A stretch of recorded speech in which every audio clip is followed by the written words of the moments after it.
এইমাত্র বিশেষ খবর, পেট্রোল ঢেলে বাবা সহ গোটা পরিবারকে আগুনে পুড়িয়ে মারার চেষ্টা সৎ ছেলের। বর্ধমানে ঘটনায় চাঞ্চল্যকর সৃষ্টি হয়েছে।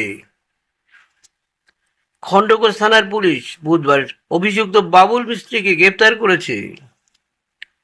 পেট্রোল ঢেলে বাবা সহ গোটা পরিবারের সদস্যদের আগুনে পুড়িয়ে মারার চেষ্টার অভিযোগ উঠল সৎ ছেলের বিরুদ্ধে।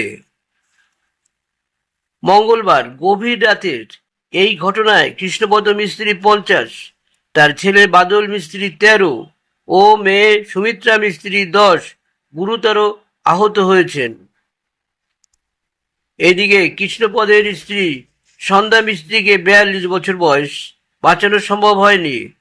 স্থানীয়রাই তাদের উদ্ধার করে বর্ধমান মেডিকেল কলেজ ও হাসপাতালে নিয়ে যান বলে জানা গিয়েছে। খণ্ডঘোষ থানার পুলিশ বুধবার সকালে অভিযুক্ত বাবুল মিস্ত্রিকে গ্রেপ্তার করেছে। পুলিশ সূত্রের খবর, পূর্ব বর্ধমানের খণ্ডঘোষের উদয়কৃষ্ণপুরের পশ্চিম পাড়ায় ঘটনাটি ঘটেছে। কৃষ্ণপদ মিস্ত্রির প্রথম পক্ষের বউ মারা যাওয়ার পরে তিনি ফিরে বিয়ে করেছেন। তার প্রথম পক্ষের ছেলে ও মেয়ে রয়েছেন। মেয়ের অনেকদিন আগেই বিয়ে হয়ে গিয়েছে। বাদল, সুমিত্রা ও তার দ্বিতীয় পক্ষের সন্তান 30 বছরের বাবুল কৃষ্ণপদের বাড়ির পাশেই থাকতেন।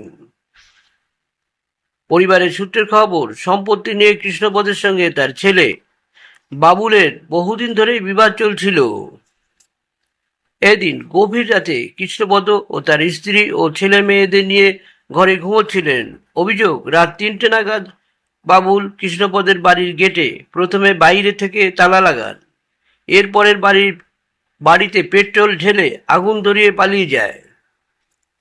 এরপর স্থানীয়রাই প্রথমে বিষয়টি দেখতে পান। তারা আগুন নিভিয়ে আহতদের উদ্ধার করার পাশাপাশি পুলিশে খবর দেন।